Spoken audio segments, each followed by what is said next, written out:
मैं नाजिम बेग अपने चैनल में सभी दर्शकों का स्वागत करता हूं। आप देख रहे हैं आपका अपना चैनल बिग न्यूज 7। मेरे साथ निरंतर बने रहिए, क्योंकि मैं आज आपको जहांगीराबाद के केशव बंसल से मिलाने जा रहा हूं, जो हाल ही में बैंक ऑफ बड़ौदा में चयनित हुए हैं। हम पूछेंगे उनके से ये जो सफर था किस तरीके से उन्होंने तैयार किया बैंकिंग के लिए। और हम ये भी कहते हैं कि हम सफलता जरूर देखते हैं, उसके पीछे संघर्ष नहीं देखते। तो आज हम संघर्ष की कहानी पूछेंगे केशव बंसल से कि यहाँ तक जो सफर तय किया है उन्होंने, इस मुकाम को पाया है उन्होंने, क्या क्या संघर्ष रहा और किस तरीके से इस अचीवमेंट को उन्होंने पाया और इसका श्रेय किसको देना चाहते हैं।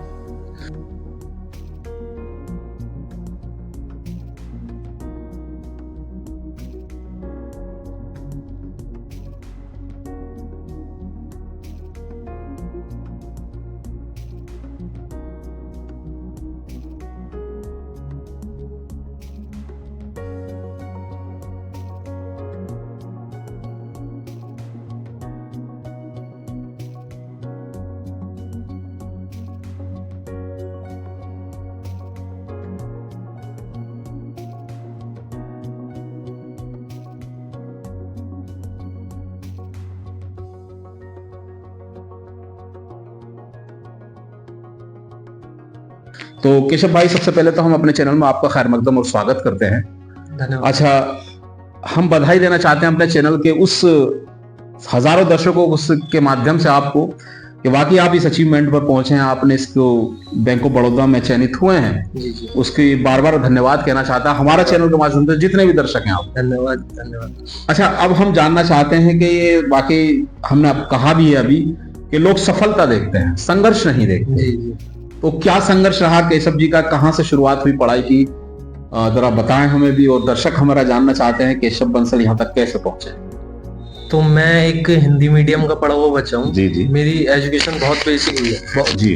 या मैं एवरेज, बहुत एवरेज था मैं हमेशा से। टॉपर नहीं हूँ कभी टॉपर में कभी मैं आया भी नहीं, क्योंकि ऐसा होता है बच्चे कि वो सोचते हैं कि अगर हम टॉपर हैं तो हम आगे जाएंगे, नहीं। अगर हम लेवल हैं तो हम कहीं नहीं जाएंगे। लेकिन केशव लेवल थे, मतलब टॉपर जरूर नहीं थे, लेकिन हाँ, मेरे को इतना था कि मैं अगर मैं किसी चीज में जाऊंगा तो मैं कर सकता हूँ। मेरे अंदर ये जिद थी हमेशा से कि अगर मैं किसी चीज के अंदर जाऊंगा तो मैं उसको करके ही निकलूंगा वहां से। तो मेरी एजुकेशन हिंदी में ही हुई। अब आप जानते हो, अगर आपको आगे की बड़ी तैयारी करनी है तो उसके लिए इंग्लिश बहुत ज्यादा जरूरी चीज है आज के टाइम में। अच्छा केशव भाई, सबसे पहले शुरुआत हम करते हैं कि ए आ और ए ई कहाँ से सीख, कौन सा स्कूल रहा जहांगीराबाद का? तो मेरा नर्सरी से 5th तक मैंने शिशु भारती से पढ़ाई। शिशु भारती से रही। जी। और बहुत ही बेसिक एवरेज ही, कभी मैं ये भी नहीं कि टॉपर में फर्स्ट सेकंड थर्ड आया हूँ। कभी बहुत मतलब ये था कि हाँ क्लियर हो गई क्लास, आगे बढ़ते गए। उसके बाद मैंने 6 से लेके 10 तक विद्या मंदिर से पढ़ाई की। अब 9-10th में ऐसे हालात हो गए कि वो। अच्छा, विद्या मंदिर में क्या रहा था? टॉपर भी थे वहां या वहां भी एवरेजिंग में रहे? एवरेज ही था हमेशा से मैं। कभी या मैंने ऐसा कह लो आप कि मैंने टॉपर बनने की कोशिश नहीं करी, क्योंकि तब ये पता नहीं था कहाँ जाना। तब ये पता था सिर्फ क्लास पार करनी है। तो इसलिए मैंने वो टॉपर बनने की कोशिश भी नहीं करी। या फिर 6 से लेकर 10 तक हालात ऐसे थे कि दूसरे की दुकान पे रह के नौकरी करनी पड़ी। तो उस हिसाब से फिर स्कूल में तो क्या होता था, एग्जाम के टाइम पे जाना पड़ता था। तो जितनी एक दिन पहले पढ़ाई हो गई एग्जाम से, वही उसी में ही एग्जाम दिया ही, उसी में ही क्लियर। तो इसलिए ऐसा एवरेज ही बच्चा था कि चलो पढ़ाई कर ली, दिया है। दुकान पे रह रहे थे और पढ़ाई भी कर रहे थे? दुकान पे मतलब किसी और की दुकान पे रह के नौकरी कर रहे थे और साथ में पढ़ाई भी चल रही थी। पढ़ाई इसलिए चल रही थी कि पढ़ाई जरूरी आज के टाइम पे। बिना पढ़ाई के कोई किसी को नहीं पूछता। और बनिए हम तो बनिए तो वैसे वैश्य समाज से ताल्लुक रखते हैं, तो पढ़ाई इसलिए ज्यादा जरूरी थी। अब क्या होता था, जिस दुकान पे रहता था वहां क्या होता था, 100 रुपए डेली के मिलते थे, 3000 रुपए मिलते थे। वो आके घर पे ही देता था, उसमें से पढ़ाई के लिए स्कूल की फीस जाती थी। अब वो जब लगने लगा कि फीस भी बढ़ रही है और उतने हो ही नहीं पा रहे, तो 10th में जाके ये डिसीजन लेना पड़ा कि स्कूल चेंज करना पड़ेगा, क्योंकि उतने पैसे हो ही नहीं पाएंगे देने। मतलब विद्या मंदिर जो स्कूल उसको छोड़ना पड़ा है? हाँ जी। उसके बाद फिर कहाँ आया? उसके बाद क्योंकि जनता में कम फीस थी, शिव कुमार जनता इंटर कॉलेज में आना पड़ा। गवर्नमेंट स्कूल है तो उसमें फीस कम थी, तो सोचा भी क्लास ही तो पास करनी है तो यहाँ से कर लेते हैं। पढ़ाई तो करनी है, यहाँ से कर लेंगे। तो 11th और 12th वहां से करी। अब 12th में ये था कि चलो अच्छी परसेंटेज आ जाएगी तो किसी अच्छे कॉलेज में एडमिशन मिल जाएगा। अब जैसे मैंने बताया नौकरी चल रही थी, नौकरी बराबर चल रही थी, 12th तक भी चल रही थी, 12th तक भी चल रही थी। जी जी। तो वो पढ़ाई के लिए वो टाइम ही एक दिन पहले मिलता था, रात को बैठ के पढ़ लिया और सुबह में एग्जाम दिया, ये था पढ़ाई का। 12th जब आपकी वहाँ पढ़ाई भी चल रही थी और नौकरी भी चल रही थी, दुकान पर जो आप काम कर रहे थे, तो वहाँ आपने प्रेफरेंस जो दिया वो नौकरी को ज्यादा दिया दुकान पर, क्योंकि नौकरी को इसलिए ज्यादा दिया क्योंकि घर के खर्च की वजह से, कंडीशन की वजह, कंडीशन को पैसा ज्यादा जरूरी हो गया था उस टाइम पे, पढ़ाई से ज्यादा जरूरी हो गया, तो वो भी करना था। जी जी। दोनों चीजें। अब फिर लड़के हैं घर के, तो वो लड़कों को जिम्मेदारी देनी ही पड़ती। जी जी। तो 12th में सेकंड डिवीजन बनी, 57-58% बने थे टोटल मेरे। मेरे को दुख इसलिए नहीं था क्योंकि मैं उस हिसाब से पढ़ा ही नहीं जिस हिसाब से मेरे अच्छे परसेंटेज आए। अच्छा, जैसे केशव एक बीच में हम ये बात पूछेंगे, उस दौरान जैसे जो बच्चे फर्स्ट आते हैं, टॉपर बनते हैं जी, उनको प्राइज और शील्ड भी मिलती है मंच से, तो कभी मन में ये सकोच आया कि यार ये मंच से उनको मिल पा रहे हैं और हमको नहीं मिल पाए, शायद हम थोड़ी सी और मेहनत कर रहे हैं तो हमें मिल जाए, ऐसा कभी फील हुआ कभी? ये तो देखो होता ही है, क्योंकि अब आपको आकर लोगों ने सम्मान दिया है, मैं इसलिए कह रहा हूँ, उस मंच से सम्मान नहीं मिला, लेकिन इस मंच से आपका लोगों ने आज सम्मान किया है, आप बैंकिंग में आए हैं, तो मैं उस मंच की इसलिए बात कर रहा हूँ। तो कभी वो तो देखो हर किसी के बच्चे के मन में होता है कि मेरे को भी ये शील्ड मिला है, मेरे को भी स्टेज पे बुलाएं, मेरे को सबके सामने मेरे लिए भी तालियां बजे। लेकिन आप ऐसा कह लो कि हालात ही नहीं थे उस लायक कि मैं कुछ कर पाऊं उतना, या पढ़ने के लिए उतना टाइम ही नहीं था बिल्कुल भी, क्योंकि सुबह को 9 बजे जाना दुकान पे और रात को 9 बजे आना, वो 12 घंटे वहीं खत्म हो गए। तो आपके पास कुछ टाइम तो है नहीं पढ़ने के लिए। टॉपर के लिए समय पढ़ाई तो करनी पड़ेगी। टॉपर के लिए तो आपको फिर पूरे दिन बैठ के देना पड़ेगा पढ़ाई के लिए। तो 9 बजे के बाद आए, खाना खाया, 10 बज गए, 10 बजे से जब तक नींद नहीं आ रही तब तक वो पढ़ाई हुई है। और उसके बाद वो एग्जाम, सुबह दुकान की फिक्र होनी, सुबह उठ के दुकान जाना है, क्योंकि पैसा अगर चाहिए तो फिर उसके लिए तो करना पड़ेगा। चलो ठीक है। अच्छा, इंटर तक यहाँ तक रहा, इंटर का सफर इंटर तक यहाँ तक रहा। फिर 12th में परसेंटेज नहीं बनी तो कॉलेज नहीं मिला। अच्छा, अब उस दौरान क्या हुआ, मेरे 12 में कितनी परसेंटेज थी? मेरी 12th में 57 पॉइंट समथिंग परसेंटेज थी। मेरे 58 मान के चलो आप। मैं इसलिए 50 परसेंटेज का जानकारी कर रहा हूँ क्योंकि जो 58 या 60 से नीचे बच्चे रह जाते हैं वो अपने आप को यहीं पर डाउन कर लेते हैं, भाई अब हमारा कुछ नहीं होगा। लेकिन केशव उनके लिए एक मिसाल है, रूल मोटिवेशन बने हैं कि आज वो 58 के बाद भी इस मुकाम पर है, वो कामयाबी उन्होंने पाई है, सफलता उन्होंने हाथ उनके लगी है। हाँ केशव भाई जारी रहे आप। तो 2015 में मेरी 12th हुई थी। जी जी जी। अब उस दौरान क्या हुआ, उस दौरान रजिस्ट्रेशन होते हैं कॉलेज के लिए जी। कॉलेज के रजिस्ट्रेशन चल रहे थे और हमारी दादी का वो हो गया था, एक्सपायर हो गई जी जी। मेरे को दादी दादा से बहुत ज्यादा लगाव था, दादी से स्पेशली जी जी जी। तो उस दौरान वो हुआ तो वो पढ़ाई पे से मन सा उठ गया कि अब क्या कर, अब क्यों ही करेंगे। तो रजिस्ट्रेशन की लास्ट डेट थी, मेरा मन ही नहीं था वो रजिस्ट्रेशन भी कराने का कि मैं पढ़ूंगा आगे के लिए, पर पता नहीं क्या हुआ दिमाग में, वो रजिस्ट्रेशन कराया ही जाके। तो RDBD कॉलेज मिला, उसमें एडमिशन लिया। अब एडमिशन देने के लिए तो पैसे चाहिए थे बहुत, क्योंकि बीकॉम ग्रेजुएशन तो ये है नहीं कि 500-1000 रुपए में हो जाए, पैसे चाहिए थे ज्यादा जी जी। तो RDBD में जानकार थे लोग, तो उनसे रिक्वेस्ट करके थोड़े से स्टार्टिंग में दे दिए और थोड़े से इंस्टॉलमेंट में देने की बात हो गई उनसे। तो ग्रेजुएशन अच्छा उस टाइम पे 2016 में नौकरी से मैं वहां से निकल आया, क्योंकि मेरे को ये हुआ कि यार थोड़ा अपग्रेड करना है भाई। अब अगर इतना पढ़ाई कर लिया है तो कुछ नॉलेज के बेस पे नौकरी मिलनी चाहिए, क्योंकि जहां मैं नौकरी करता तो वो कोई नॉलेज के बेस में नहीं है, तो वो वैसी ही नौकरी। जी जी। तो 2016 में ग्रेजुएशन चालू करी मैंने, उसी के साथ मैंने कंप्यूटर का कोर्स करा रोहित भैया से पाठक मोहल्ले। तो ग्रेजुएशन अब मैं डेली जाने लगा, क्योंकि कॉलेज था, डेली जाना पड़ता, अगर पढ़ना ही है तो आपको डेली जाने लगा। उसके बाद रोहित भैया के यहाँ जाने लगा।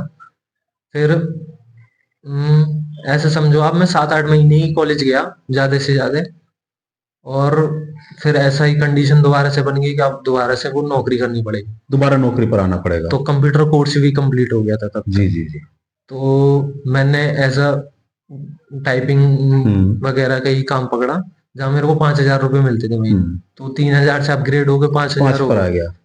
तो वो भी अचीवमेंट थी मेरे लिए कि हाँ, कहाँ से स्टार्ट करा और कहाँ तक आ गए। जी जी। तो वो 2000 भी बहुत बड़ी बात थी उस टाइम में पढ़ने। तो 2016 17 18 वो 3 साल नौकरी चली। 2016 के एंड में जाके लगा था मैं नौकरी पे उसमें। तो जब नौकरी पे लग गया तो वो कॉलेज जाना ही बंद हो गया, क्योंकि नौकरी के लिए पूरा टाइम देना पड़ता। तो कॉलेज वालों से बात कर ली थी अटेंडेंस की, कि आप एग्जाम देने आ जाना बस। जो घर की कंडीशन है उसको देखते हुए कॉलेज वाले भी मान गए था। कॉलेज वाले भी मान गए, क्योंकि कॉलेज में भैया हमारी जानकार थे, तो उनको लगा कि हाँ थोड़ा सपोर्ट मिल गया। सपोर्ट मिल गया। भी बहुत लोगों का सपोर्ट रहा है, ये मेरी खुद की अचीवमेंट नहीं है। तो 2018 तक मैं वो नौकरी भी करी, ग्रेजुएशन भी करा। तो एग्जाम देने जाता था, जैसा मेरा बेसिक स्कूलिंग वगैरह हुई है कि वो एक दिन पहले पढ़ा और दिया है। वो नहीं था कि वो टॉपर लाना है कुछ, वो दिमाग में मेरे कभी नहीं था। कभी टॉपर बनने का ख्याल नहीं, कभी टॉपर बनने का ख्याल भी नहीं आया कि टॉपर बनना। बस ये था कि हाँ करनी है, क्योंकि वो गोल सेट नहीं था, एम नहीं था कुछ क्या करना है भाई। जिस बच्चे का एम गोल हो तो उसको मालूम है कि मेरे को टॉपर ही बनना है फिर। जी, जी। और जिस बच्चे को गोल ही नहीं मालूम हो तो उसके लिए तो करना क्या, कौन सा चेंज करना, किधर जाना है, उसके लिए तो ये है कि बस हाँ जी, हमने पढ़ाई कर ली। 2018 तक चली। अब जैसे पढ़ाई नहीं करी तो परसेंटेज भी उसी हिसाब से बननी थी। तो वो उसमें भी सेकंड डिवीजन बनी, उसमें भी 54 समथिंग परसेंटेज बनी थी मेरी। मतलब टॉपर यहाँ तक भी नहीं बना, टॉप तो छू ही नहीं पा रहे हैं। कोई भी नहीं था। मैं टॉपर का टीवी नहीं जानता था, या मेरे को चाहिए भी नहीं था।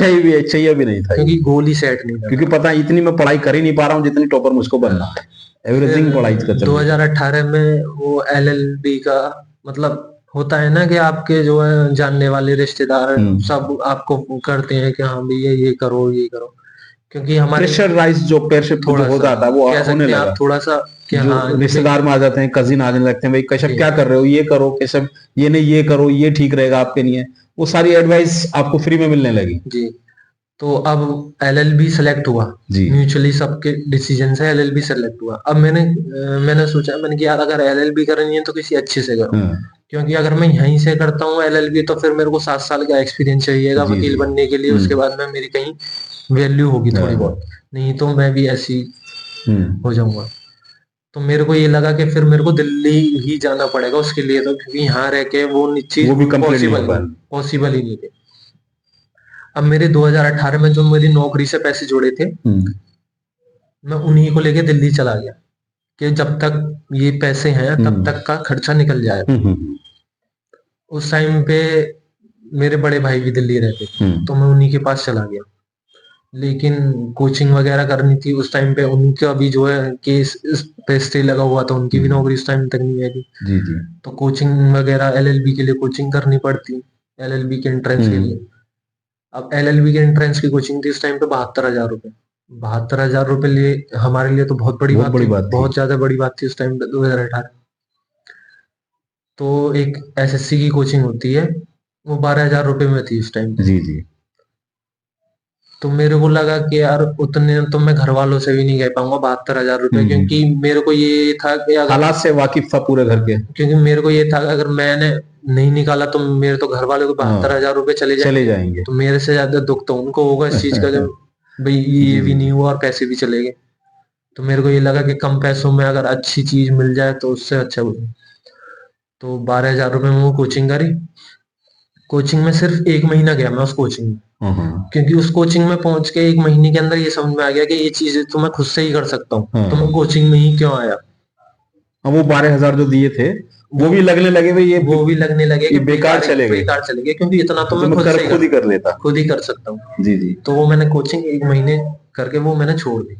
उसके बाद मैंने 3-4 महीने खुद से रिवीजन रूम से ही रह के सेल्फ स्टडी करी। उसके बाद एंट्रेंस होता है डीयू का, एंट्रेंस होता है जनवरी या फरवरी में। जी। तो 2019 में जनवरी या फरवरी में एंट्रेंस था। एंट्रेंस का रिजल्ट आया, कॉलेज अच्छा मिला।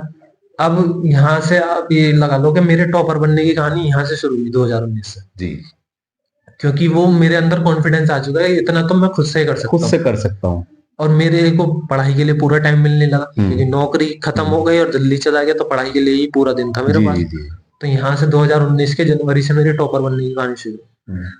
तो डीयू के एंट्रेंस में 420 सीटें होती हैं पूरे, ऑल इंडिया होता है वो एंट्रेंस, ये नहीं कि सिर्फ डीयू दिल्ली के लिए, ऑल इंडिया होता है 420 सीट। उसमें मेरी रैंक 50 बच्चों के अंदर रैंक आई थी मेरी ऑल इंडिया, जो डीयू का एंट्रेंस हुआ था। क्योंकि मैंने पढ़ाई में पूरे पूरे दिन लगा के वो मेरे को एंट्रेंस, मेरे को ये था कि मेरे को सीट चाहिए।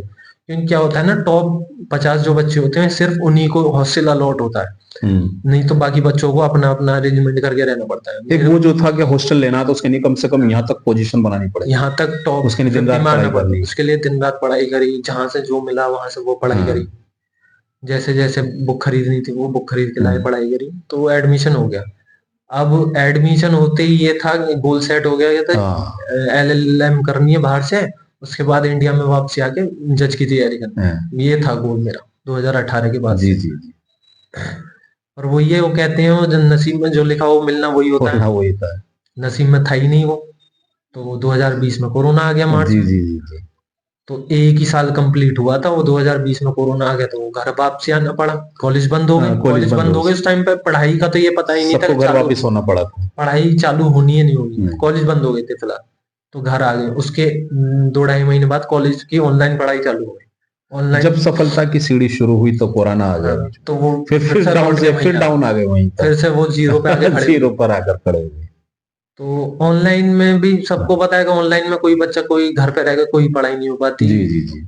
और थोड़ी बहुत पढ़ाई हुई उसमें ही एग्जाम दे दिए।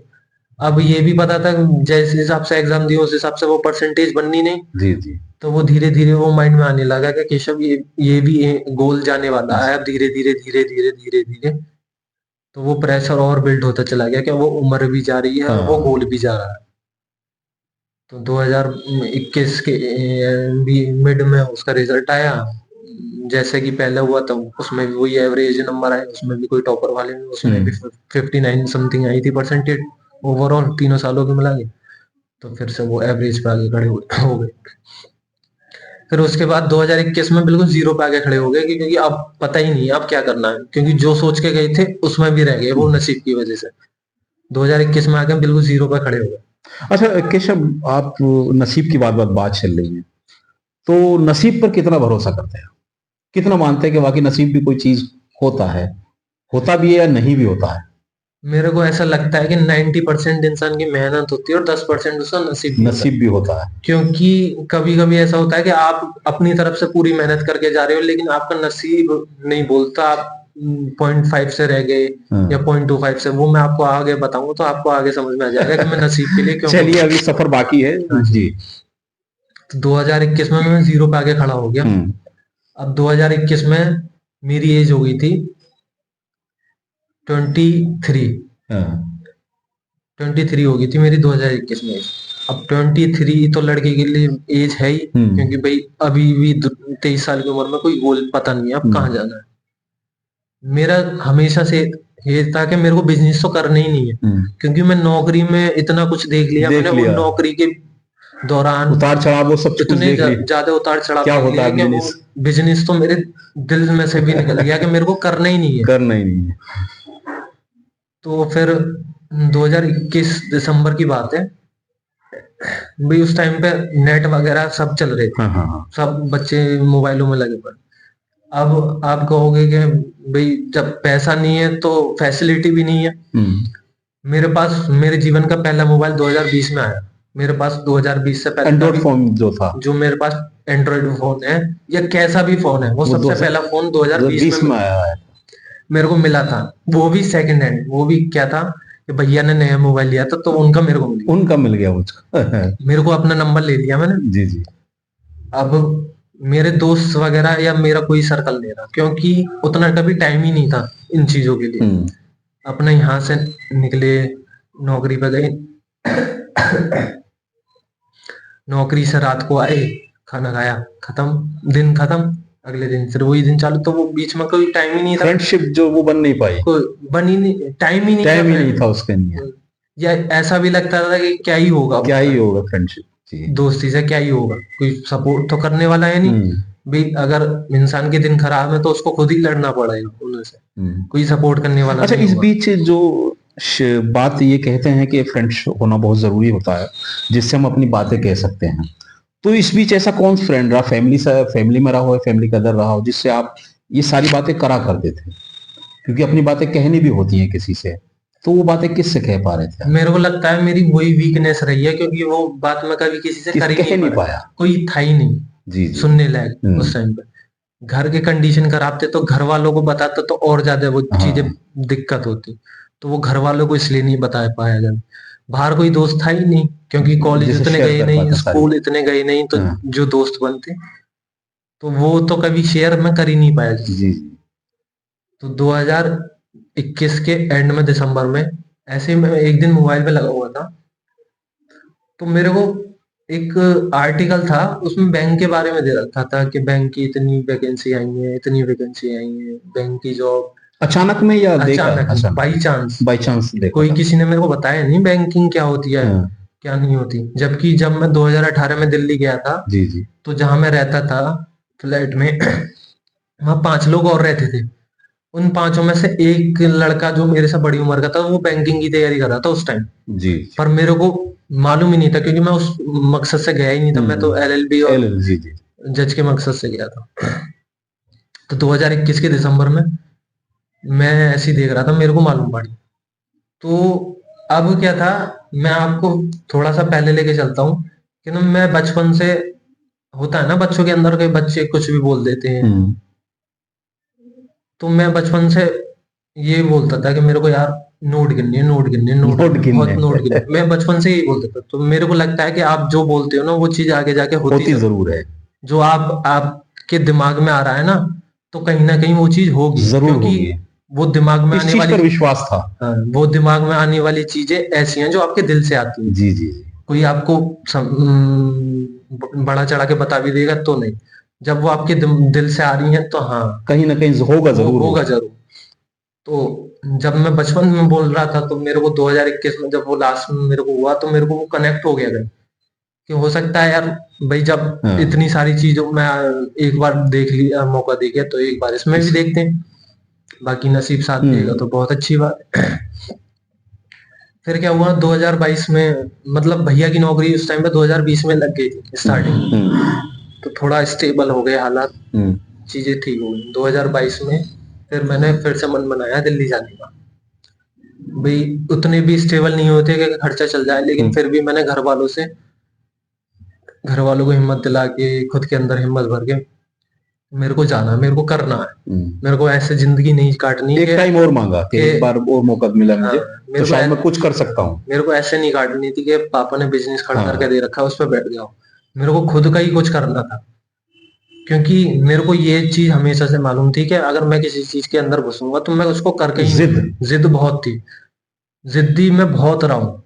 अच्छी चीजों के लिए, गलत चीजों के लिए, अच्छी चीजों के लिए मैं बहुत बहुत जिद्दी रहा हूँ कि अगर मेरे को ये है कि ये चीज अच्छी है और मेरे लिए नहीं, सबके लिए अच्छी है, तो मैं उसको करके निकलूंगा जी। चाहे नौकरी हो, मेरे को लगा था कि नौकरी से सबका अच्छा हो सकता है, हेल्प मिल सकती है, तो मैं नौकरी पे भी गया। क्योंकि और मैं समझता हूँ कि मेरे लिए बहुत अच्छा था कि मैंने बचपन में सीख लिया था कि पैसे कमाया कैसे जाता, मेहनत कैसे करी जाती है। तो मैं 2022 में 24 जुलाई को मैं यहाँ से गया था। अब मेरे को मालूम तो ज्यादा था नहीं, बस नेट पे सर्च करके थोड़ा सा नॉलेज लेके मैं चला गया। उसके बाद बुक वगैरह खरीदी, तो लाइब्रेरी होती है जी, तो मैं लाइब्रेरी में जाके पढ़ने लगा। फिर एग्जाम दिया अगस्त में, उसका प्री की कट ऑफ गई थी 59, मेरे थे 56 पॉइंट समथिंग, तो मैं 2-2.5 नंबरों से वो प्री में रह गया। लेकिन ये था कि हाँ चलो 1-1.5 महीने की तैयारी में इतना तो लेवल आ गया है कि हाँ यहाँ तक पास तक आ गए। लेकिन मेंस का और इंटरव्यू का कोई आइडिया नहीं था कि क्या होता है क्या नहीं होता। फिर उसके बाद थोड़ी सी और तैयारी करी और अच्छे से करी, फिर जनवरी में एग्जाम दिया। तो क्लर्क का एग्जाम होता है, तो वो उसमें नंबर आए मेरे 83 नंबर आए थे जी, 100 में से। उसका मेंस दिया, मेंस उसका अच्छा गया, या आप समझ लो तब तक, आप ऐसे समझ लो कि तब तक मेरा थोड़ा नसीब भी था कि मैं निकल रहा था और मेहनत थी। तो क्लर्क का एग्जाम दिया, उसका मेंस क्लियर। अच्छा क्या होता है क्लर्क में, क्या होता है प्री और मेंस ही होते हैं आपके, दो ही स्टेज हैं और कोई स्टेज नहीं है। तो उससे ही दिल्ली का भरा था मैंने, दिल्ली स्टेट का भरा था, दिल्ली में उसकी जॉब आ गई 2023 जून में। उसके बाद करी, मेरे को ये था कि चलो अब एक सीढ़ी चढ़ गए हैं, अब आगे की धीरे धीरे करके चढ़ेंगे स्टेप बाय स्टेप। तो मेरे को ये था कि टाइम मिल जाएगा। अब बैंकिंग में सब जानते हैं सेकंड और फोर्थ सैटरडे ही ऑफ है, बाकी संडे ऑफ है। तो मैंने कहा चलो टाइम तो है ही है, मिल जाएगा। बाकी बैंकिंग की लगता है सबको कि हाँ 5 साढ़े 5 बजे बैंक बंद हो जाता है, तो काम खत्म हो गया तो घर आ गया। लेकिन क्लर्क के साथ वैसा नहीं है। क्लर्क का क्या है, क्लर्क को तो 7 साढ़े 7 बजे तक पूरे अकाउंट पूरा डाटा क्लियर करके तब जाना है। ये जब ज्वाइन कर लिया जब पता लगा ये सारी चीजें जब पता लगा, क्योंकि हम तो ऐसे ही देखते हैं यहाँ बैंक में कि 5 बजे छुट्टी हो जाएगी, बैंक के गेट क्लोज हो जाते हैं कि हाँ काम खत्म हो गया, बैंक बंद हो गया। लेकिन वहां जाके पता पड़ा कि नहीं, अंदर बैठना पड़ता है आपको 7 साढ़े 7 बजे तक। जब आपका पूरा काम खत्म हो जाए, पूरे अकाउंट क्लियर हो जाएंगे, पूरी डाटा एंट्री हो जाएंगी, तब आपको बाहर निकलना है। तो वो कहते हैं ना भाई, आपको जब वो पैसे दे रहे हैं तो आपसे पूरा वसूल भी करेंगे उतना वो। तो वो उस हिसाब से वो नौकरी ऐसी चलने लगी कि फिर पूरे दिन आगे लैपटॉप के आगे बैठना, काम करना, हाथ चलाने, तो वो आंखों पे प्रेशर पड़ने लगा। तो एनर्जी खत्म हो जाती थी बिल्कुल रात को आते आते। तो वो पढ़ाई के लिए बिल्कुल हो ही नहीं पा रहा था, टाइम नहीं मिल पा रहा था, बिल्कुल ही मैनेज नहीं हो पा रहा था। तो मैंने 7-8 महीने करी, मेरे को लगा कि नहीं हो पाएगा यार, ऐसा नहीं हो पाएगा। अब घर वालों को ये चीज बताऊं कैसे कि मेरे को आगे करना है तो मैं छोड़ दूं, क्योंकि घर वालों के लिए तो बहुत बड़ी बात है ये कि छोड़ नौकरी लगी हुई सरकारी छोड़ना। घर वालों के लिए नहीं, किसी के लिए भी बड़ी बात है कि आप मेरे उम्र का गवर्नमेंट जॉब छोड़ रहे हैं और आगे की तैयारी कहते हैं कैसे लग पा रहा है कि आप उसको क्लियर कर लेंगे, मिल जाएगी आपको।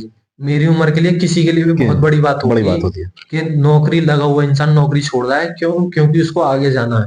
अच्छा, आपने क्लर्की की नौकरी छोड़ दी थी? छोड़ दी मैंने 2024 में, स्टार्टिंग में मैंने फरवरी में वो छोड़ दी जी, क्योंकि मेरे को मालूम था ये वैकेंसी आएंगी बड़ी। अब मेरे पास एक्सपीरियंस हो गया, तो मैनेजर के लिए आपको एक्सपीरियंस चाहिए, एक्सपीरियंस मांगेंगे। जून में उसकी वैकेंसी आई। अच्छा, वैकेंसी एक्सपेक्टेड थी ज्यादा आएंगी, जो मेरे को भी था या न्यूज में भी था या इंटरनल रिपोर्ट थी, ये ज्यादा आएंगे वैकेंसी। इतनी आई नहीं, पर लेकिन वैकेंसी आई उस टाइम पे जब सिर्फ नोटिफिकेशन आया, सिर्फ वैकेंसी थी 117 जनरल की, 117 जनरल की 117 जी। आप समझ रहे हो, नेशनल पेपर है, लाखों बच्चे बैठते हैं और 117 कहाँ? मतलब आप समझ लो कि क्रीम बच्चा पहुंचेगा वहां, तो और कोई पहुंचेगा नहीं। जो रात दिन पढ़ाई कर रहा, मेहनत कर रहा, वो इसका ही नंबर है। अगर आप देखोगे मेरा बैकग्राउंड, तो मैं तो ऐसा बच्चा था ही नहीं कि मैं टॉपर था। जी जी, मैं तो बहुत एवरेज बच्चा था, बहुत ज्यादा एवरेज बच्चा था। पर मेरे को ये था कि मैं जिद्दी बहुत था, एवरेज था पर जिद्दी बहुत था। भाई टॉपर में क्या है ना, टॉपर को आप जिद्दी नहीं देखोगे, टॉपर को तो ये है कि मेरे को ये इतना दे दोगे आप तो उसको पढ़ना ही पढ़ना। जी जी जी। उसको ये पता नहीं है कि मेरे को इससे एक्स्ट्रा और क्या करना है। मेरे को ये पता था कि मेरे को एक्स्ट्रा क्या करना है जी। अब क्या होता है ना, मेहनत देखो सब करते हैं। अगर कोई एग्जाम दे रहे हो आप, कोई भी है मेरे जैसा, अगर एग्जाम दे रहा है या फॉर्म भर रहा है, क्योंकि बैंकिंग की फॉर्म फीस 1000 रुपए होती है। नौकरी छोड़ने के बाद दूसरी नौकरी को दोबारा पाना, मतलब किसी भी नौकरी को, किसी भी नौकरी बड़ा चैलेंजेस था। बहुत सबसे बड़ा चैलेंज ये था कि नौकरी छोड़ना, नौकरी को पाना, दोनों ही उसके बाद नौकरी लेना दोबारा से, ये कैसे कर पाएंगे आप? और फीस होती थी 1000 रुपए जी जी। तो अब कोई 1000 रुपए इन्वेस्ट कर रहा है तो भाई सब मेहनत करके ही जाएंगे बैठने पेपर। बिल्कुल बिल्कुल। लेकिन मैं मानता हूँ मेहनत के साथ साथ ना आपका माइंडसेट भी होना जरूरी है कि आप किस तरीके से सोचते हो चीजों को। मेहनत तो सभी करके जाते हैं जी। कोई बच्चा सरकारी नौकरी तैयारी कर रहा है तो सब मेहनत कर रहे हैं, और आप भी जानते हो लाखों लोगों को नौकरी नहीं मिलती, नौकरी मिलती हजारों को बस। तो अब वो माइंडसेट वो बना लिया मैंने खुद का बनाया। मैंने कभी लाइफ में किसी को फॉलो नहीं करा, ना मैं किसी से मोटिवेट हुआ, क्योंकि मेरी खुद की जर्नी ऐसी रही थी कि मैं कहां से लेके कहां तक पहुंच गया। तो मैंने खुद से ही बनाया माइंडसेट, धीरे धीरे तैयारी करते करते। क्या होता है ना कि हमारे एक टाइमिंग फिक्स होती है कि इस टाइमिंग पे फ्री होगा आपका। तो मैंने ऐसा माइंडसेट बनाया कि मैं अगर डेली, क्योंकि हमें मॉक टेस्ट देने पड़ते थे उसके लिए, तो अगर मैं डेली मॉक टेस्ट दूंगा ना, तो मैं उसी टाइमिंग पे दूंगा जिस टाइम पे मेरा पेपर होगा, रियल पेपर होगा वहां एग्जाम सेंटर पे। उससे क्या होता है ना, आपका माइंडसेट ऐसा बन जाता है कि मैं तो डेली इस टाइम पे पेपर देता ही हूँ यार, आज क्या नया कर रहा हूँ, आज मैं वही कर रहा हूँ भाई, वहां बस कम बच्चों के बीच में देता हूँ, यहाँ ज्यादा बच्चों के। तो उससे क्या होगा ना, आपके माइंड में ये आ जाएगा कि हाँ यार नॉर्मली तो चीज है, क्या कोई प्रेशर वाली चीज थोड़ी ना, नॉर्मली कर रहा हूँ मैं। तो वहां से प्रेशर हटा तो आप परफॉर्म भी अच्छा करोगे जब प्रेशर हट गया। तो जुलाई जून में फॉर्म भरा, अगस्त में उसका पेपर था मेरा, 12 अगस्त को पेपर था मेरा, मेरठ पेपर पड़ा था। अब मैं तैयारी उस हिसाब से करके गया तो मेरे को पेपर, क्योंकि मेरे को नौकरी छोड़ के नौकरी लेनी थी, नौकरी छोड़ के नौकरी जो पाना था। अब मेरा माइंडसेट ये था कि मेरे को नौकरी ही नहीं चाहिए, मेरे को चाहिए फिर अच्छे टॉप नंबरों में नौकरी। मतलब अब वो नहीं चाहिए जो मैं छोड़ चुका हूँ, अब तो इससे ऊपर अब जाना तो इससे ऊपर जाना है, मेरे को रैंक के साथ नौकरी चाहिए। क्योंकि आप जानते हो 117 बच्चों में आना, तो आप मतलब रैंक में ही जाओगे फिर जी। तो एग्जाम के अंदर बैठा मैं। अच्छा, एग्जाम के अंदर बहुत सारे बच्चे बैठे थे प्री में। तो कुछ ऐसा कह लो कि वैसे समाज से बनी है, तो शुरू से वो कैलकुलेशन सिखाई जाती है कि बेटा तुझे तो हिसाब लगाना नहीं लगाना। तो मैथ में मैं हमेशा से बहुत अच्छा रहा। मैं मानता हूँ अगर मेरे से आज आप कोई कोचिंग लेना चाहेगा तो मैं उसको सरकारी नौकरी तक की कोचिंग दे दूंगा, मेरी मैथ ऐसी है। और मेरे को उस पर प्राउड भी है क्योंकि मेरी मैथ है ऐसी।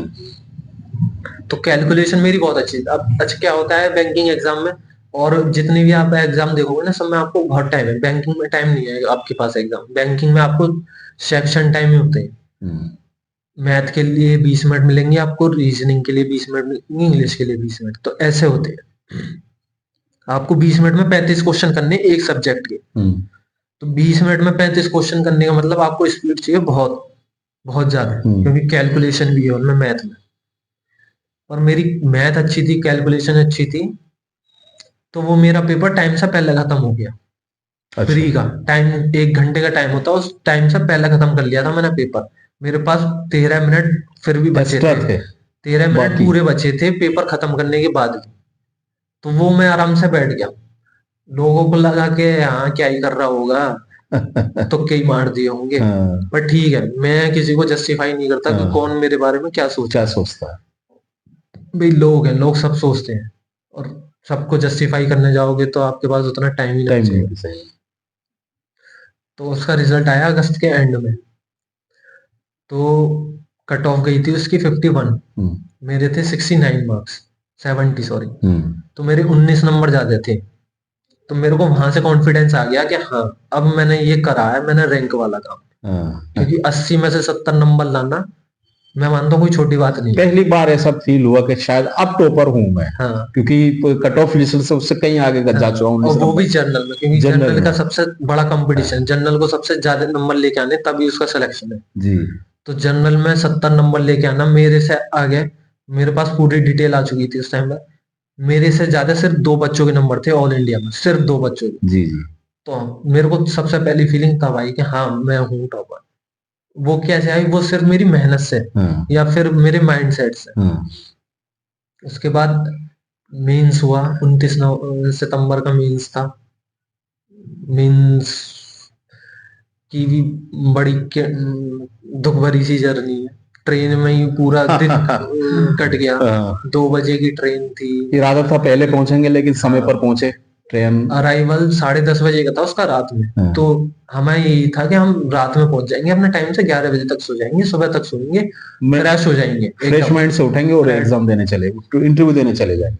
लेकिन ऐसा हुआ नहीं, ऐसा हुआ नहीं। किस्मत पूरा सफर ट्रेन में कट गया। मैंने पिछली बार बताया ना आपको, नसीब में आगे बताऊंगा। तो वो ये है नसीब की बात, कि नसीब आपका जब साथ दे रहा हो तो सब कुछ अच्छा होता है, जब नहीं दे रहा हो तो छोटी छोटी चीजें गलत होनी चालू हो जाती है। 2 बजे की ट्रेन, वो 6 बजे चली ट्रेन, और उसी दिन वो खराब होना था। उसी ट्रैक पर खराब भी हो गई, उसी ट्रैक पर वो खराब भी होना था। तो ये अब ये लग पा रहा था कि मंजिल तक पहुंच पाएंगे नहीं। अब ये डर था कि बस पहुंच जाएं, कैसे पहुंच जाएं। तो अंदर ही अंदर ट्रेन में बैठे हुए दुआ चल रही थी कि बस ऊपर वाले पहुंचा प्रार्थना चल रही थी, पहुंचा देना बस, चाहे 1 मिनट पहले पहुंचाना टाइमिंग से, लेकिन इंटरव्यू से पहले पहुंचा दे बस। लेकिन हुआ ऐसा, वो उस पर पूरा करियर डिपेंड था मेरा। नौकरी छोड़ के आना और इंटरव्यू पे पूरा करियर डिपेंड था मेरा।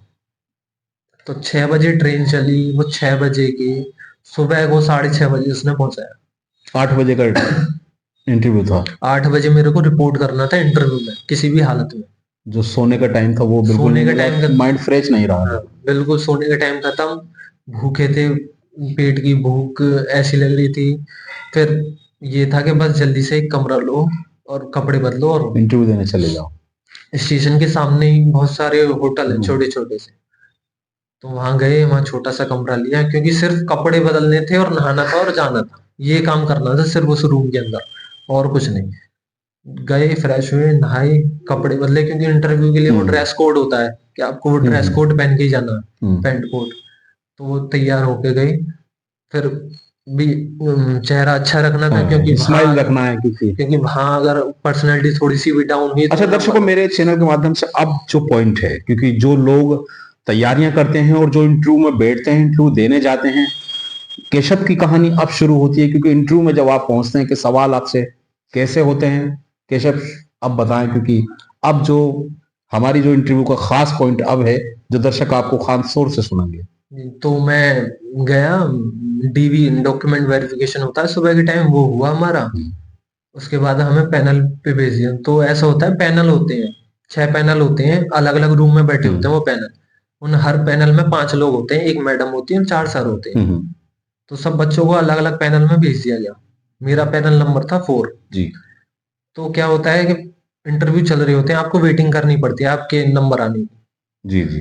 तो हमें खड़ा कर दिया। अब इंटरव्यू में सबको ही पता होता है कि नॉक करके जाना है पहले, परमिशन लेके, मे आई कम इन। उसके बाद जब क्या कहते हैं, जब भी आपका नंबर होगा, वो अंदर से वो सायरन बजाए देंगे, तो बाहर रेड लाइट चल जाएगी कि आप, अब आपका नंबर है, अब आपको जाना है। जी जी। तो नॉक करके इजाजत मांगी, गए अंदर, उनको ग्रीट करा। अच्छा, ग्रीट का क्या होता है ना, जैसे आपको बुलाया तो सुबह, लेकिन बहुत बार क्या होता है कि बहुत लेट प्रोसीजर हो जाते हैं, तो वो सुबह का इंटरव्यू दोपहर में होता है। तो आप अगर गुड मॉर्निंग करे होगे तो उन पे इंप्रेशन गलत पड़ेगा।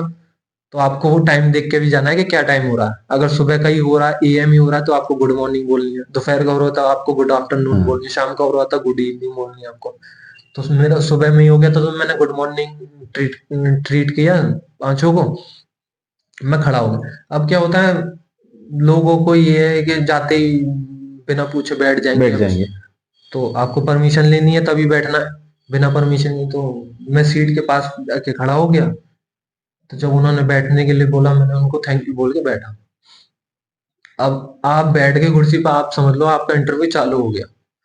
एंट्री से लेके आपका इंटरव्यू चालू हो जाता है, क्योंकि आपको एंट्री पे आपकी ड्रेस कोड देखेंगे, चलने का स्टाइल देखेंगे कि हाँ ठीक है सब कुछ, बैठने का स्टाइल देखेंगे, बैठ रहा कैसा है, सब चीज। 5 बंदे होते हैं, उस 5 में से एक जो मेंबर होगा वो आपकी पर्सनैलिटी को ही जज करेगा। केवल वो चीज, वो एक का काम यही रहेगा कि पर्सनैलिटी, कैसे आप बैठ रहे हैं, कैसे आप बात कर रहे हैं, कैसे आप चल कर आए हैं, वो आपको नंबर पर्सनैलिटी के वही देगा, जो आपको बैठा होगा वो पूरा जज करेगा, आपके एक्सप्रेशन भी, आपकी पर्सनैलिटी भी, आप लग कैसे रहे हो, क्वेश्चन की घबराहट भी, ये सारी चीजें वही। तो मैं बैठ गया। बैठते ही अब उनके पास तो हमारी पूरी डिटेल होती है कि हम कहाँ से आ रहे हैं, क्योंकि उनके पास तो पूरा बायोडेटा है हमारा। फिर भी उन्होंने पूछा हम कहाँ से आए, तो मैंने बताया मैं जहांगीराबाद बुलंदशहर से आया। तो अब क्या होता है, इंट्रो सब तैयार करके जाते हैं, सबको लगता है कि इंट्रो मेरा बहुत अच्छा होना चाहिए, माय नेम इज ये, माय फादर नेम ये, मैंने ये ग्रेजुएशन करी है, मैंने ये अचीवमेंट ली है। तो लोगों को लगता है इंप्रेशन बहुत अच्छा पड़ेगा। लेकिन भाई इंटरव्यू पैनल वाले बैठे हैं तो वो भी विद्वान बैठे हैं, वो भी कोई ऐसे तो बैठे नहीं है, वो भी कोई ऐसे नहीं बैठे कि हाँ ठीक है जो तुम तैयार करके जा रहे हो तो मैं उसी का ही आंसर करना पड़ेगा। तो वो इंटरव्यू ही नहीं लेते। उन्होंने डायरेक्ट पूछा आप कहाँ से आए हो, इतना बता के उन्होंने पूछा नाम, वो इंटरव्यू खत्म। जो आप तैयार कर गए थे इंट्रो, वो आपका, जो आपको ये था कि मैं 100% कॉन्फिडेंस हूँ, ये तो मैं बढ़िया ही बताऊंगा, उन्होंने वो आपका कॉन्फिडेंस ही खत्म कर दिया बिना इंटरव्यू पूछे। जी जी, होता है कभी कभी, ऐसा ही हो जाता है। तो अब जब आपका कॉन्फिडेंस खत्म हो गया तो अब तो आप प्रेशर में आ जाओगे, सब कुछ जो क्वेश्चन याद है वो सब भूल जाओगे। जो चीज मैं मेन तैयार करके गया था वो तो उन्होंने पूछी ही नहीं। तो बहुत बच्चे प्रेशर में आ जाते हैं, और वो यही चीज देखते हैं कि प्रेशर में आया नहीं आया। तो मैं एकदम नॉर्मल था, क्योंकि मैं तो प्रिपेयर होके गया। अच्छा, जैसे ट्रेन का छूटना, ट्रेन का खराब होना, ये सब मस्तिष्क में तो नहीं चल रहा था उस समय, उसको सब छोड़ दिया था, उसको सब छोड़ दिया खत्म था, हो गया। उन्होंने कोई पूछा भी नहीं, जो पिछला था वो सब खत्म, क्योंकि उनको उससे मतलब ही नहीं है तुम कितना स्ट्रगल करके यहाँ तक आए हो। उन्हें तो ये है कि तुम यहाँ तक आए हो तो हम तुम्हारे को देखेंगे, पूरा चेक करेंगे, तब हम आगे भेजेंगे आपको जी। तो उन्होंने नाम पूछा। अब नाम पूछते ही सबसे पहले उनका रिएक्शन ये था कि आप तो बनी हो, आप तो बिजनेस में बैठते, आप क्यों आ रहे हो सरकारी नौकरी में। अब बहुत लोग अपना अपना आंसर देते हैं। मेरे को ये था कि मेरे को खुद के दम पर कुछ करना था, अपने दम पर, तो मैं इसलिए सरकारी नौकरी में गया, क्योंकि मेरे को खुद को प्रूव करना था कि मेरे अंदर कैपेबिलिटी इतनी है कि मैं जा सकता हूँ वहां तक। और फिर मेरा पर्सनल इंटरेस्ट था बैंकिंग में, क्योंकि मेरा बैकग्राउंड कॉमर्स से रहा है, तो मैं एकदम परफेक्ट हूँ उस चीज के लिए कि हाँ मैं बैंक कर सकता हूँ, क्योंकि मेरे को नॉलेज थी सारी बैंकिंग में क्या होता है क्या। मैंने उनको इतना बोला, उसके बाद उन्होंने, अब क्या होता है ना, आपने इंट्रो खत्म आपका, आप समझ लो आपसे इतने क्वेश्चन हो जाएंगे कि आप उसका कंफ्यूज हो जाओगे कि मैं कितनी जल्दी जल्दी आंसर करूं। और सबसे बड़ी बात क्या होती है, जो चेयरमैन बैठा होगा वो आपसे सबसे ज्यादा क्वेश्चन करेगा, 10 से 15 क्वेश्चन करेगा, वो भी 2-3 मिनट के अंदर आपको बैक टू बैक आंसर करने ही है। और आप कहीं भी अटक गए आंसर में या आपने गलत बता दिया तो वो आपको उसी में फंसा लेंगे। अच्छा, जैसे इंटरव्यू में ऐसा भी होता है कि बच्चे कुछ होशियार होते हैं, अपनी तरफ से बात, क्वेश्चन का जवाब, जिससे आंसर वो उसको प्रश्न करते हैं, उसका उत्तर देने की कोशिश करते हैं, तो उनको उलझा दिया जाता है उसी सवालों, उनके सवालों के जवाब में ही। ऐसा थोड़ा जीनियस बनने की कोशिश करते हैं वो बच्चे। बच्चे ये सोचते हैं कि हम अच्छे वे में आंसर अच्छा बना के आंसर करेंगे तो उन पर इंप्रेशन अच्छा पड़ेगा, लेकिन ये तो गलत है, क्योंकि वो विद्वान बैठे हुए हैं, वो आपको प्रेशर डालने के लिए बैठे हुए हैं। तो आप अच्छा भी आंसर करोगे ना, वो उसमें भी कोई पॉइंट ढूंढ के, जैसे आपने कुछ बोला उसमें उन्होंने एक पॉइंट ढूंढ के फिर से उसी पॉइंट पर क्वेश्चन कर दिया, मतलब क्वेश्चन के आंसर के अंदर क्वेश्चन बना देते हैं वो ऐसे होते हैं वहां। जी। तो उसके बाद मेरा इंटरव्यू चलता रहा, धीरे धीरे क्वेश्चन पूछते गए, वो क्वेश्चन पूछते पूछते उन्होंने सबसे पहला क्वेश्चन करा कि आपके जहां से आप आते हो उसके आसपास कौन सी डिस्ट्रिक्ट, कौन सी बाउंड्री लगती है डिस्ट्रिक्ट। अब मेरे से पहले एक लड़की का हुआ था, तो सेम क्वेश्चन उससे हुआ, तो वो मेरे को बता के गई, तो मैंने वो पढ़ लिया। मतलब वो जब जैसे इंटरव्यू देकर आए थे, आपने उनसे पूछा था क्या क्या सवाल हुआ आपसे, तो उस सवाल में ये भी सवाल था कि आपके बुलंदशहर के पास में कौन सी डिस्ट्रिक्ट की बाउंड्री लगती है, कौन कौन सी डिस्ट्रिक्ट। उसको कैच कर लिया, कैचअप कर लिया उसको, तो शायद ये क्वेश्चन भी हो सकता है। तो मेरे को लगा कि भाई कुछ भी हो सकता है, क्योंकि वहां पर ये अपनी तरफ से तो पूरा नॉलेज लेके जानी है अंदर, तो वो मैं पढ़ के चला गया अंदर, और मेरे से वो सबसे पहला क्वेश्चन ही वही हुआ। तो थोड़ा मेरा नसीब भी था कि उस दिन मेरा नसीब ने साथ दिया, दिन आपका चल रहा था। उससे एक दिन पहले सुबह तक, रात तक मेरा कोई नसीब साथ नहीं दे रहा था, लेकिन उस दिन ट्रैक पर खराब होना, ये कहते हैं ना कि जब आप संघर्ष करते हो तो वो ऊपर वाला भी देखता है कि हाँ संघर्ष तो चल रहा है इस बच्चे का, तो फिर वो भी देता है आपको उस हिसाब से। तो मैंने उसका आंसर अच्छे से करा, वो अच्छे से समझे। उसके बाद में बहुत सारे आंसर हुए मेरे बैकग्राउंड से, बैंकिंग नॉलेज से, क्योंकि मैं जॉब छोड़ा हुआ तो उसका भी उसमें देना पड़ता है बायोडेटा में कि हाँ आप जॉब छोड़े हुए।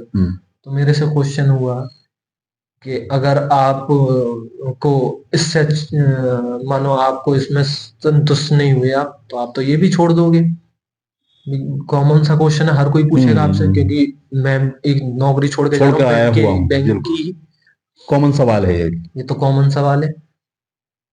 तो मेरे पास उसका आंसर पहले से रेडी सेटअप कर रखा था उस आंसर को, क्योंकि मैं भी अब अगर वो विद्वान है तो थोड़ी बहुत नॉलेज तो हम भी लेके जा रहे हैं। तो मेरा हमेशा से क्या, मेरा ये रहा है कि मैं सामने वाले को वो चीज दूंगा जो सामने वाला वही उल्टा मेरे से पूछेगा जी। तो मैं क्वेश्चन के अंदर मैंने आंसर ऐसे दिए जो मैं चाहता था कि वही उसमें से ही क्वेश्चन मेरे से करें, क्योंकि मैं उस क्वेश्चन के लिए तैयार होकर गया था। तो उन्होंने मेरे से ये क्वेश्चन करा कि आप तो ये भी छोड़ दो। तो मेरा सीधा सा सिंपल सा है कि सर बैंकिंग में इससे आगे का कोई एग्जाम कोई कुछ नहीं है, इससे आगे आप बाई प्रमोशन ही जा सकते हो जी। जब भी आपका प्रमोशन होगा परफॉर्मेंस के ऊपर। तो मैं इससे आगे ना मैं इसे छोड़ूंगा, और ना मैं, मेरे को मालूम है कि इससे आगे कोई ऐसी पोस्ट है जहाँ प्रमोशन ही बाई एग्जाम जा सकता हूँ, मैं बाई प्रमोशन ही जा सकता हूँ, तो मैं इसको तो कहीं नहीं छोड़ूंगा। और मेरा गोल भी यही था कि मेरे को मैनेजर बनना है, तो मेरा गोल था, इसलिए मैं वो छोड़ के आया। अगर मेरे को ये था कि मैं क्लर्क में ही खुश होता तो मैं उसको भी नहीं छोड़ता। मेरा गोल ये था कि मेरे को मैनेजर बनना है, मेरे को पूरा ब्रांच हेड करना है, मेरे को अपनी टीम हेड करनी है, टीम वर्क अच्छा करना, मेरे को अपने ब्रांच का प्रॉफिट अच्छा देना। आगे टीम नहीं बनना, टीम ऑफ हेड बनना है। टीम ऑफ हेड बनना है, ताकि मैं लोगों को अच्छे से, क्योंकि मैंने उनको ये आंसर कहा, क्योंकि मैं एक ऐसे एरिया से आता हूँ जहाँ मैं 100 लोगों से मिलता हूँ पूरे दिन जी। हर तरीके के लोग आते हैं। अब ब्रांच, आप बैंक में बैठे हो, बैंक में 100 तरीके के लोग हैं जी। किसी का छोटा सा काम है, किसी का ज्यादा काम है, कोई ज्यादा परेशान है, कोई कम परेशान, सब तरीके के लोग आते हैं। तो मेरे को लगता है कि मैं उनको अच्छे से हैंडल कर पाऊंगा, उनको अच्छे से चीजें समझा पाऊंगा। तो इसलिए मेरे को इस पोस्ट के लिए ज्यादा जरूरी है ये पोस्ट मेरे लिए, क्योंकि मैं एज अ क्लर्क भी अच्छा काम करूंगा, अच्छा तरीके से अपना रिजल्ट दूंगा, लेकिन मैं मैनेजर की पोस्ट से उन लोगों तक ज्यादा बातें पहुंचा पाऊंगा, ज्यादा स्कीम पहुंचा पाऊंगा जो हमें गवर्नमेंट से मिलती है, ज्यादा प्रॉफिट दे पाऊंगा सरकार को अपने बैंक से। तो वो मेरे इस आंसर से बहुत इम्प्रेस हुए, नहीं गुड। तो उसके बाद बीच में इंटरव्यू चल रहा था, तो क्या होता है ना, जब आपका इम्प्रेशन अच्छा पड़ रहा हो सामने वाले पे, तो वो एक ऐसे बॉक्स सा रखते हैं ड्राई फ्रूट का, तो उन्होंने मेरे को ऑफर किया, जो बहुत बड़ी बात है, ऑफर ड्राई फ्रूट ऑफर किए।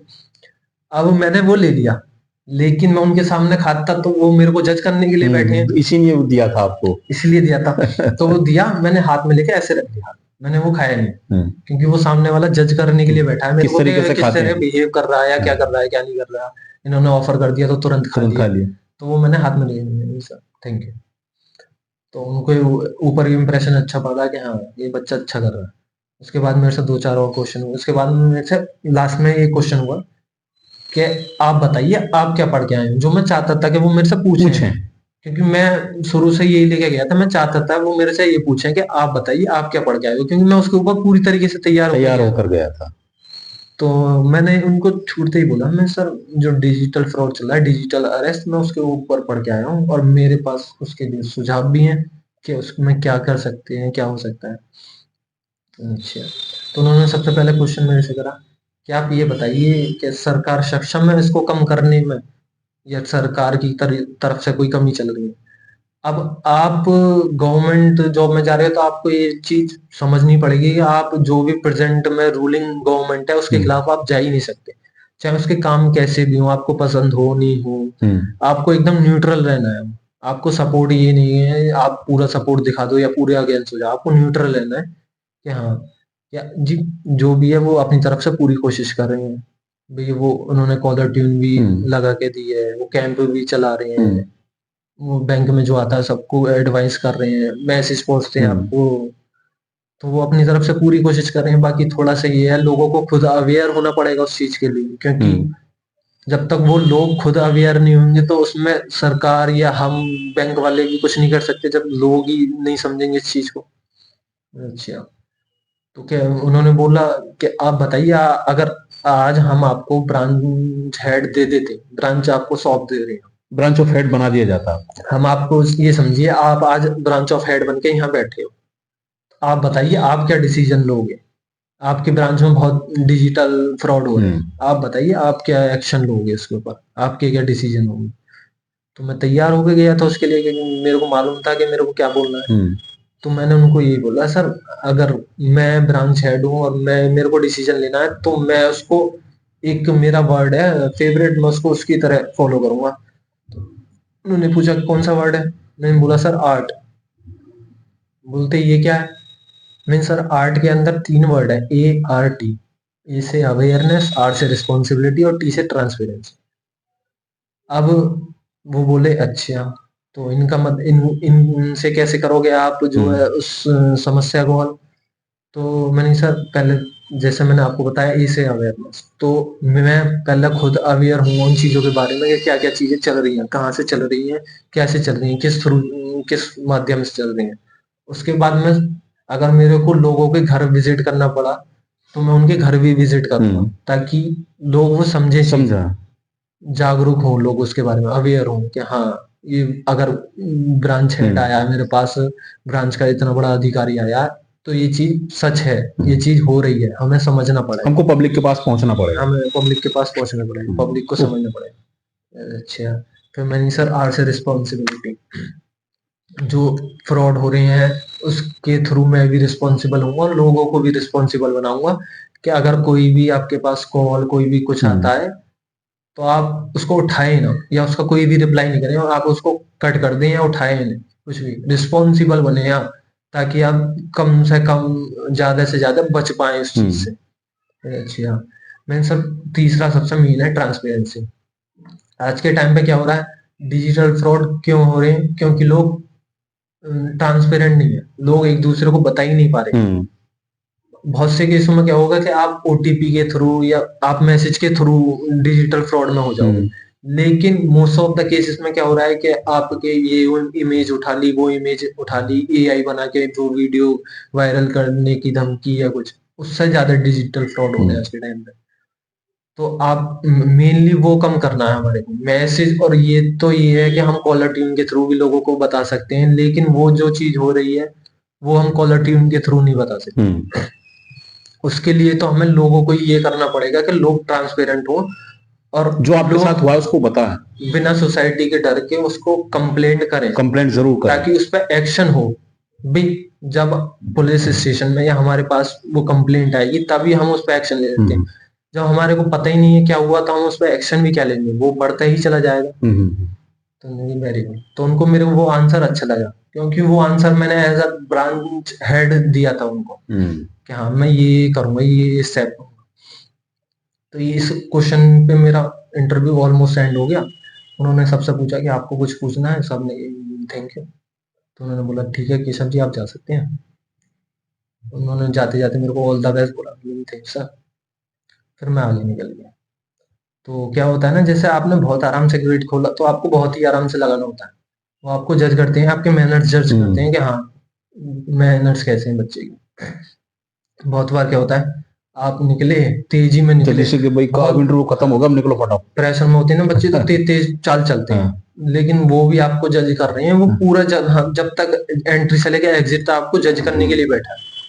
तो मैं गया भी आराम आराम से तो, और निकला भी बहुत, उठा भी आराम से और निकला भी बहुत आराम से, और बहुत आराम से गेट लगा के वो मेरा बिल्कुल। उसके बाद गहरी सांस ली, उसके बाद मेरे को आई सांस में कि हाँ अब चलो, अब जो तीनों स्टेप प्री मेंस और इंटरव्यू, अब मैंने अपनी तरफ से पूरा मेहनत कर दी।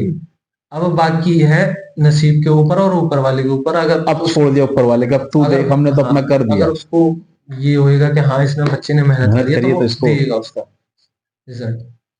रिजल्ट जब आया तब। तो अब क्या होता है ना, जब आप इंटरव्यू दिया है और रिजल्ट के बीच में जितने भी दिन होंगे एंजाइटी आपको बहुत होगी, ज्यादा होगी कि यार होगा नहीं होगा। उसको सब ज्यादा जब जरूर होगी कि जब मैंने यार मेरी ट्रेन मिस हुई, ये सारी, क्योंकि ये साथ साथ चलते रहेंगे उसके। अगर कभी मेरे साथ ऐसा होता, मैं इंटरव्यू क्लियर नहीं कर पाता हूँ, मेरे नंबर नहीं आते हैं या मैं सेलेक्ट नहीं होता हूँ, तो वो मुझे बार बार खटकेंगे यार, वो ट्रेन अगर शायद मिस नहीं होती तो मुझे तैयारी का टाइम मिल गया होता। और क्या होता है ना, अगर आप बीच या स्टार्टिंग स्टेज पे रह जाते हो तो आपको उतना दुख नहीं होता कि चलो हम बीच में रह गए या स्टार्टिंग में ही रह गए हम। जब आपको पता है कि बिल्कुल फाइनल नौकरी का रिजल्ट है, तो वो सबसे मेन होता है वो डर। और डर होना भी चाहिए, जब आपने मेहनत करी है, जब आप देख आए हो ना, तो डर, मैं मानता हूँ डर होना भी चाहिए इंसान के अंदर कि हाँ होगा या नहीं होगा। क्योंकि भी फाइनल रिजल्ट का, आप इंटरव्यू का आपको नहीं पता कि आप अपनी तरफ से तो सोच रहे हो मैं बढ़िया दे के आया हूँ, लेकिन वो उनके ऊपर डिपेंड करता है कि उनको कैसा लगा, वो कैसे नंबर देंगे आपको, वो उन्हीं के ऊपर है। इंटरव्यू आपके ऊपर नहीं है, आपके ऊपर क्या है, मीन्स तक है सिर्फ आपके ऊपर, क्योंकि वहां आप तैयारी करके वहां लिख के आ रहे हैं, वहां तो इंटरव्यू में तो आपको बोलना है, तो वो उनके ऊपर है। तो 20 नवंबर में मेरा इंटरव्यू हुआ था। और उस क्या होता है ना, जो मेंस के मार्क्स नहीं आते, जो मेंस क्लियर होता है तो मेंस का कोई मार्क्स नहीं आता, मेंस में सिर्फ ये लाइन आती है, congratulation you have selected for the interview. तो उसके मार्क्स नहीं आते, तो आपको ये पता नहीं है कि मेरे मेंस में कितना अच्छा, मेरे मेंस में कितने मार्क्स हैं या कट ऑफ क्या गई है मेंस की। क्योंकि क्या होता है ना, फाइनल रिजल्ट जो मेंस के मार्क्स और इंटरव्यू के मार्क्स दोनों को कंबाइन करके फाइनल रिजल्ट मिलता है। प्री सिर्फ क्वालिफाइंग है, मेंस के मार्क्स का 80% और इंटरव्यू के मार्क्स का 20%, दोनों जोड़ के 100% में से रिजल्ट बनता है आपका। तो मीन्स होता है हमारा 200 नंबर का जी। अब लोगों को लगता है कि चलो ठीक है बैंकिंग ही तो है क्या, लेकिन कहते हैं ISPCS के बाद सबसे टफेस्ट एग्जाम है बैंकिंग का, क्योंकि उसमें इंटरव्यू है, क्योंकि IAS का भी इंटरव्यू होता है IAS और का भी इंटरव्यू होता है, बैंकिंग का भी PCS का भी इंटरव्यू होता है, बैंकिंग का भी, तो बैंकिंग का इसलिए सबसे टफेस्ट एग्जाम है वो ISPCS के बाद। तो 80% और वो तो मेरे को आइडिया तो था ही नहीं कि मेरे कितने मार्क्स होंगे। मेरे को ये था कि मेरे हाँ बहुत अच्छे मार्क्स होंगे, लेकिन मेरा पेपर उस हिसाब से गया था। कट ऑफ का कोई आइडिया नहीं था कि कट ऑफ कितनी जानी, क्योंकि कट ऑफ पे भी डिपेंड करता है। सेक्शनल कट ऑफ होती है हर सब्जेक्ट की, वो भी क्लियर करनी है आपको, और ओवरऑल भी कट ऑफ क्लियर करनी है आपको। अच्छा, अब रिजल्ट की बात थी, रिजल्ट आना था, रिजल्ट आया भी। रिजल्ट देखने से पहले फीलिंग क्या रही? तो 20 नवंबर को मैं इंटरव्यू दे के आया जी, और मेंस के मार्क्स आए थे मेरे 19 दिसंबर को। 1 जनवरी में डिसाइडेड होता है कि आपका रिजल्ट आना ही आना है हर साल, ठीक है, जब भी वैकेंसी आएगी। तो 19 मतलब 1 जनवरी से पहले 19 दिसंबर को मेरे मेंस के मार्क्स आए। 31 दिसंबर और 1 जनवरी का दिन बड़ी खुशी का दिन होता है। हाँ। पूरा देश खुशी मनाता है, लोगों को बहुत होता है कि हाँ नहीं, और उसी समय रिजल्ट आने वाला है। नव वर्ष कैसे मनाऊंगा, केशव कैसे मना पाएंगे, ये सारा माइंड में चल रहा होता है। तो 19 दिसंबर को मेरी मेंस की कट ऑफ गई थी, जो जनरल की थी वो 71.8 जो जनरल के लिए थी, और कैटेगरी और बहुत बहुत कम थी, सबसे ज्यादा जनरल की थी। और मेरे जैसे मैंने बताया कि मेरा मेंस ऐसा गया था, तो मेरे मार्क्स थे मेंस में 95, मेरे 24 मार्क्स जाते थे मेंस की कट ऑफ में, मेंस के मार्क्स में। और मेन कहते हैं मेंस में इतने जब ज्यादा नंबर लाना बहुत बड़ी बात है, क्योंकि आप प्री में लिया होगे, क्योंकि प्री बहुत सिंपल सा, मेंस में कट ऑफ से इतने ज्यादा मार्क्स लाना, इसका मतलब आपने सही में मेहनत करी है, आप हो टॉपर। अब 1 तारीख का दिन आ गया है, अब 1 जनवरी आ गई है, 31 दिसंबर है, तो 31 से ही एंजाइटी बहुत। अच्छा, जैसे 31 दिसंबर को हम टीवी चैनल्स पर रात को 12 बजे तक देखते हैं कि भाई अब 1 जनवरी लगने वाली है, तो केशव क्या देख पा रहे थे?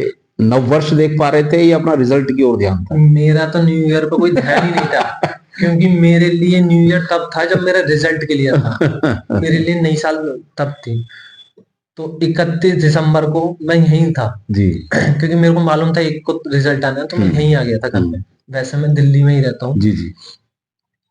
तो वो 31 का ना पूरे दिन मेरे को सुकून मिला, ना मैं पूरी रात मैं 1 मिनट के लिए नहीं सोया। 31 तारीख की पूरी रात में ऐसे ही पड़ा था, और मैं घर वालों को भी नहीं बता सकता, क्योंकि जो चीज मैं फील कर रहा हूँ वो चीज कोई फील नहीं कर पाएगा कि हाँ रिजल्ट आने वाला। और रिजल्ट मेरे लिए बहुत ज्यादा जरूरी था, क्योंकि मैंने नौकरी छोड़ दी थी और मेरे को नौकरी लेनी थी।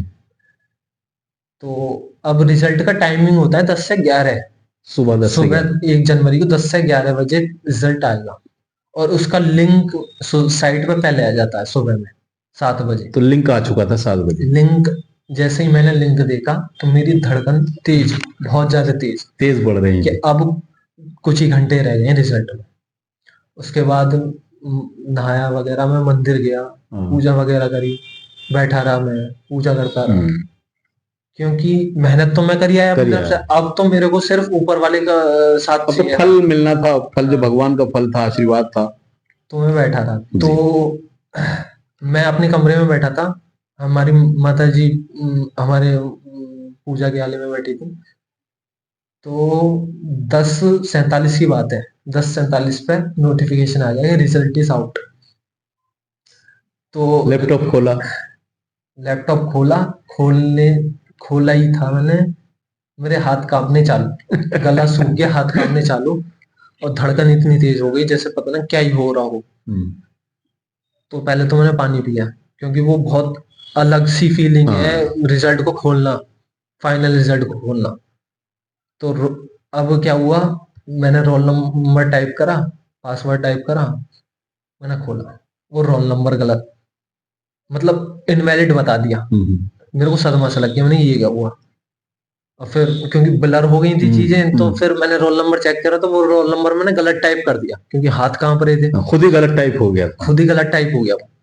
उसके बाद मैंने हटा के उसको सही से टाइप करा, सही से पासवर्ड डाला, पासवर्ड डालते मैंने लॉगिन पे क्लिक कर दिया, और मैंने आंख बंद कर ली, क्योंकि मेरे से वो तुरंत नहीं देखा जाएगा, देखा नहीं जाएगा, बिल्कुल नहीं देखा जाएगा मेरे से। कौन सी आंख खोली थी फिर जब?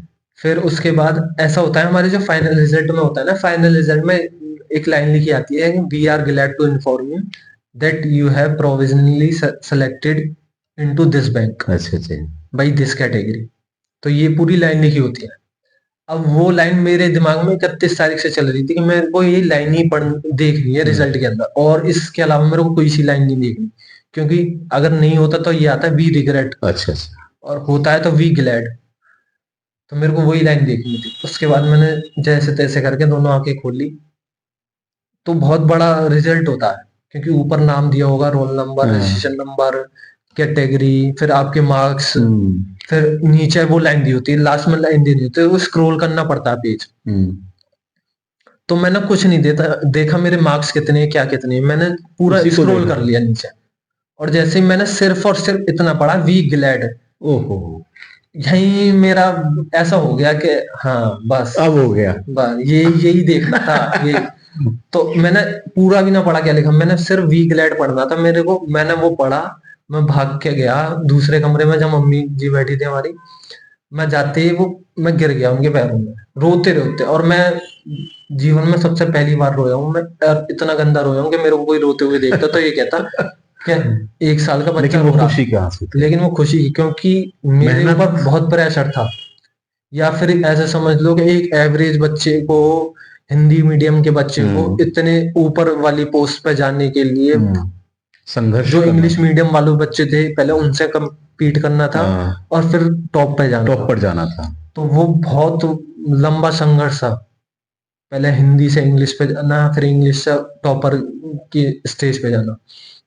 उसके बाद तो मम्मी ने उठाने की कोशिश करी, मैं नहीं उठा, मैं गिरा पड़ा, चरणों में पड़ा रहा। हाँ, तो मम्मी ने नीचे से छोटे भाई को आवाज मारी तेज से, क्या हो गया, क्या हो गया, क्या हो गया, क्या हो गया। क्योंकि जब तक उन्हें ये पता नहीं था कि रिजल्ट जो पास आउट, उन्हें ये पता नहीं था कि क्या हुआ क्या नहीं। तो छोटा भाई आया, उसने जान लगा के उठाने की कोशिश करी, मैं उठा। तो तब मैंने बताया कि हाँ मैंने ये हो गया। तब खुशी के, तो फिर उसने पापा को बुलाया, पापा ऊपर आए। अब खुशी की आवाजें तेज हो गई फिर। अब क्या है कि मैं मानता हूँ कि मैंने जीवन में अगर सबसे ज्यादा किसी से सीखा तो वो मैंने अपने पिताजी से सीखा, क्योंकि मैंने देखा उन्हें संघर्ष करा है उन्होंने, मैंने देखा है उन्हें, किसी ने देखा हो नहीं देखा हो, मैंने देखा उन्हें संघर्ष करते हुए। तो मेरे दिमाग में हमेशा से था कि जब इन्होंने हार नहीं मानी तो भाई मैं तो मान ही नहीं सकता, क्योंकि खून तो उन्हीं का मेरे अंदर।